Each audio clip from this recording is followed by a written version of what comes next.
Lions TV, sponsored by Ladbrokes, and it's thanks to Ladbrokes today that we are able to bring this video to you. There you go. Right, okay, moving on to yesterday's game. 1-1 at Pikesville. Fuck me, it was hot, wasn't it? Wasn't it hot? It wasn't as hot as last year, but it's still hot, and I've picked up a beautiful Peter Pan along the way. Hopefully you all listened to me and took the piss boo in and got it on the nut.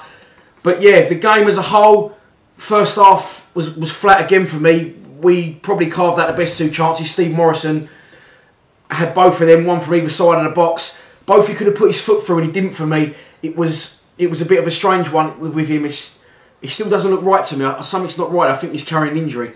And I'm not slating him, but he was unbelievable in the season. I just know he's tired or his injuries, what. But a couple of changes were made yesterday.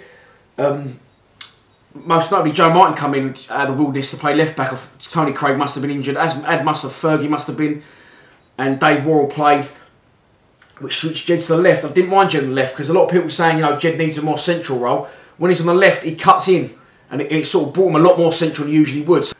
For me yesterday, Fred Onyedinma should have started. All this, you know, he shouldn't be playing and all that. He don't want to play for us. Fuck it. Listen, he probably ain't wanted to play for us all season, but he's been playing and doing all right. He's going to go anyway. Just, we're paying his wages. Use him to our best potential, the best for us, and then at the end of the season, get us up. Go and fucking rot in Watford's reserves for all I give a fuck. But let's use the best players we've got now for this last run-in. Second half, again, we started out all right the second half. Again, Aidan O'Brien, I like Aidan. I think he's very talented. He had a great game against Scunthorpe. He was so bad yesterday to the point of I couldn't tell you if he touched the ball in the game. It just was absolutely non-existent, and we looked at a different side when the main man Gregor's come back on.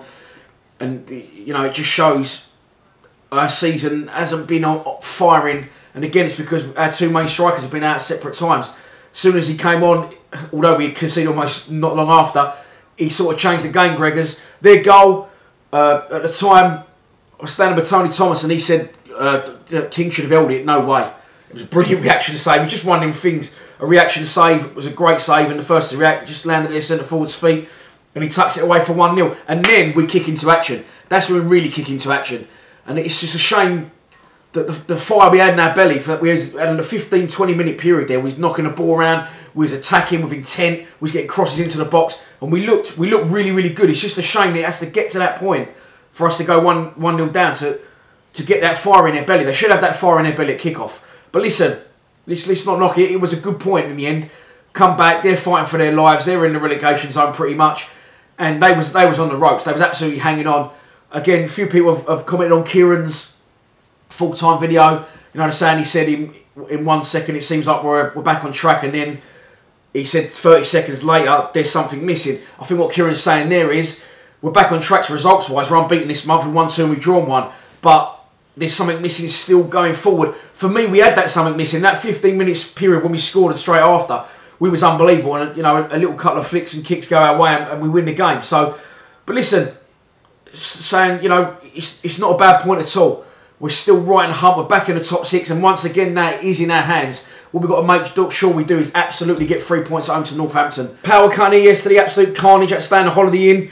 There'll be a Ronnie Ball Lions Lounge up later next week. There'll be a Millwall Memories from me, and if any other fans want to do a Millwall Memories, let me know. Also, I had a dream that I met Teddy Sheringham, and he agreed to do a Lions Lounge. And listen, the Lions TV, we like to make your dreams come true, so let's hope I can make that happen.